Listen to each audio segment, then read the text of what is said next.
Okay, so the name of this channel is Trans-cending Leadership, and I know some people, so what about leadership stuff? So here's some leadership stuff, and anybody can be a leader, and everybody to some point in time is a leader. All of you are leaders. You don't have to be a business leader or a political leader or military leader or anything like that. Be a leader in your own home, a leader in your friends group. You know, uh, so many different types of leadership are around. So I'm taking it from my experiences, not just from the stuff I've learned, but a lot of years, how old I am, a lot of years of experience here. So, as you know, I was a paramedic in New York City for a long time. I was EMT instructor, paramedic instructor, instructor trainer, program developer, a whole lot of stuff there. Okay. So here's some tips. Okay. I'm going to call this Lessons in Leadership from the Ambulance Bay. That's where we kept our trucks, the ambulance bay. So what does it mean to be a leader? Okay. Yeah, it is a little bit different being a paramedic, because your decisions aren't, well, are we going to make budget? The decisions that you make is, well, is this person going to live? So it's a little bit heavier, and you really need to have decision-making skills. Yes, we do follow protocols, and there are protocols that are mapped out that if this, then that, but the human body is such a gray area. Nothing is black and white. If a person is having a heart attack, or if a person is having a diabetic emergency, or if it's a trauma, a person was shot or stabbed, car accident. It's not just that. There are so many other factors that have to come into play.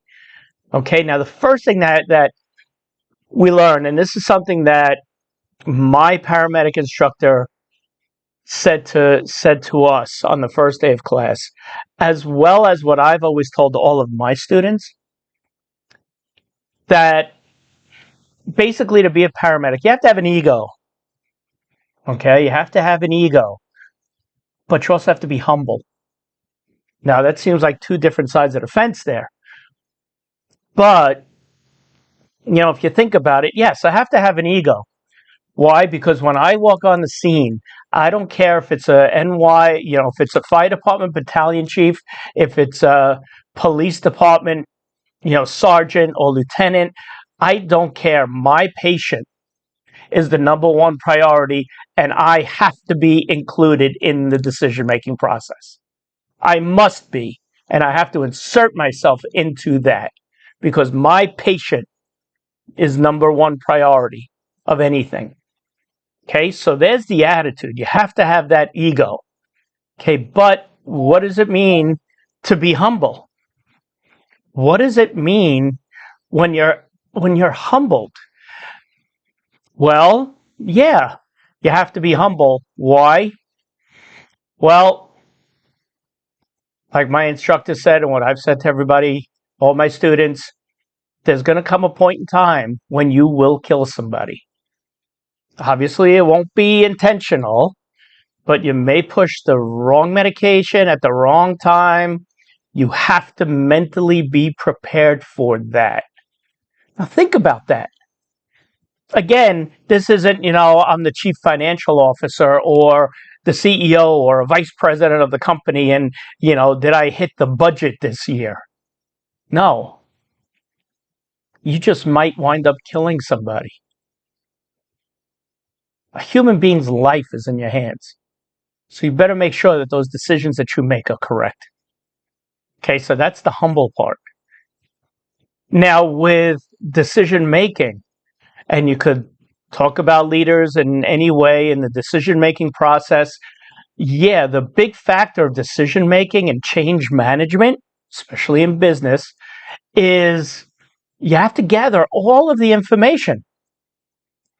Okay, another thing that My instructor told me, and again that I told all of my students, was the time that you get to a point where you feel that you know everything there is to know about this, that's the time to hand in your certifications and quit. Because you will never know everything about this.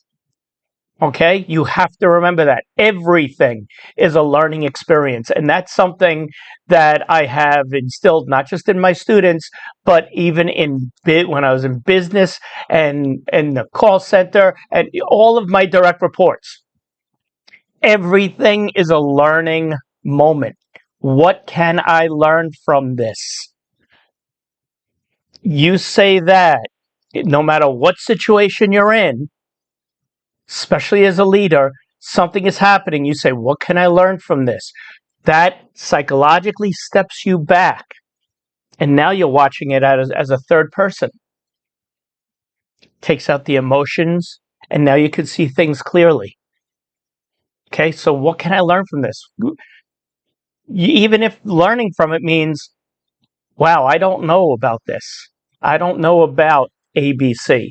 Let me understand that better. Okay? You're an EVP. You're an executive vice president, senior vice president, CEO. Hey, I have an idea. Well, that's fantastic. Did you gather all of the information? Decision-making process. Gather all the information. Do you have all of the stakeholders in play? All of the people, especially the front line, the people that have been doing this every single day and know the daily operations like the back of their hand. Do you say, hey, I want you guys to do this? Or do you say, you know what? I have an idea. I would like some of your input on this. And sincerely listen to that input, actively listening to that input. Gather all of the information, because I don't care what initials you have after your name, you're still a human being and you could still mess up. You still make mistakes. So humble yourself. Gather all of the information. Out in the field, we call it a 10-second scene survey. And the big question is this scene safe for me? Sometimes you can see it as you're driving up, pulling up to the scene. You see everything that's going on. I'm not just focusing on my patient. If it's an outdoor something, as a car accident, I have my patient, but I'm also thinking about what debris is around. Glass, is the vehicle steady? Is there any leaking fluids from the vehicle that could be flammable? Okay, I'm looking at the vehicles that are passing by. Is this a safe area? I'm looking at everything.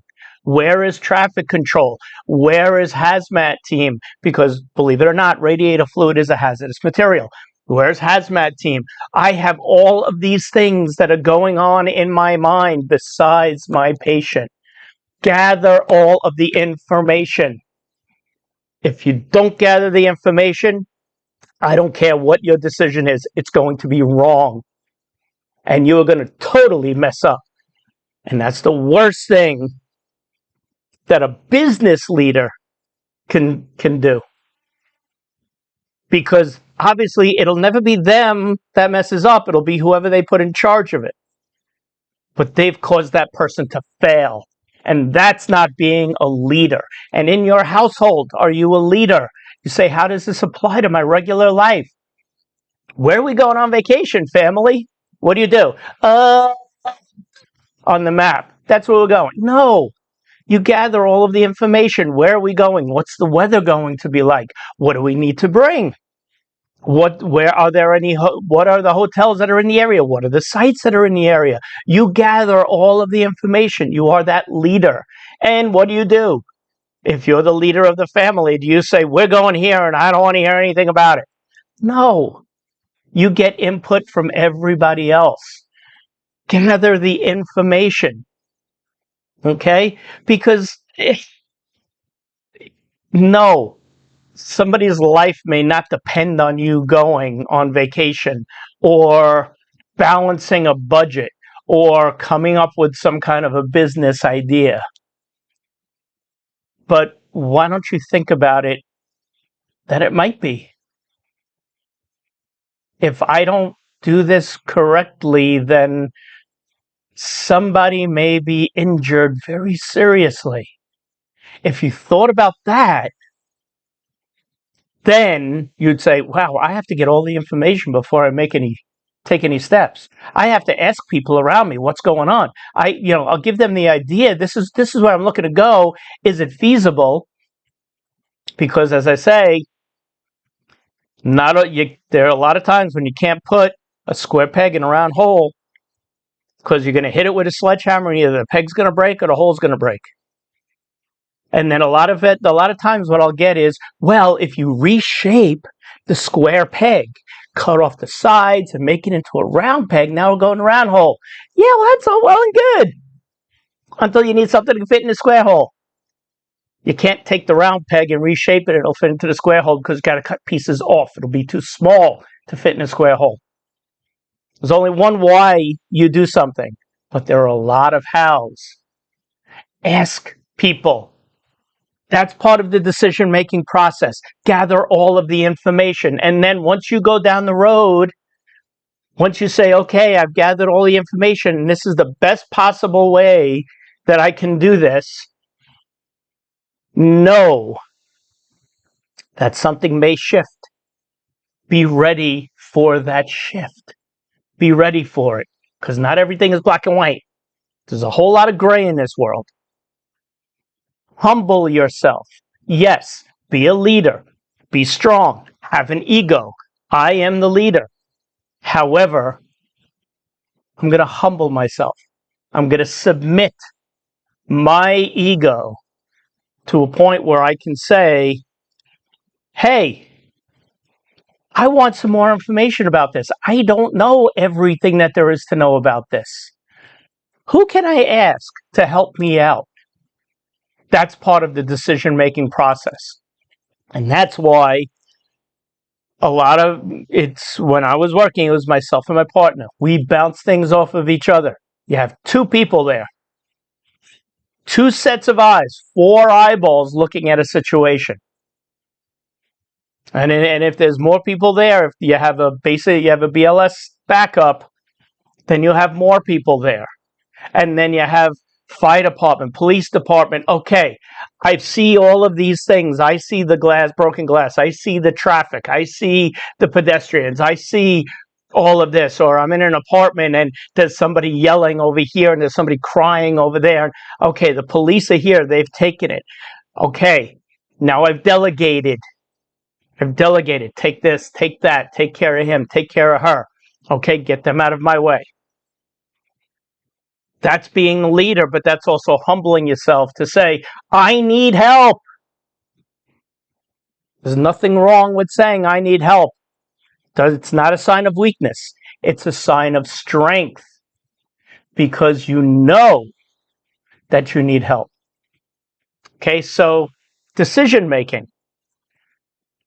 Find out all of the information. Be a leader. Find out all of the information before you start going down that path. And know that once you go down that path, things are going to change. Get ready for it. Have everybody, in business we call it the stakeholders, everybody involved. All the way down from the frontline worker all the way through. Everybody involved. Everybody in your family involved. Because when everybody's involved, everybody has ownership of it. And everything turns out so much better. Right?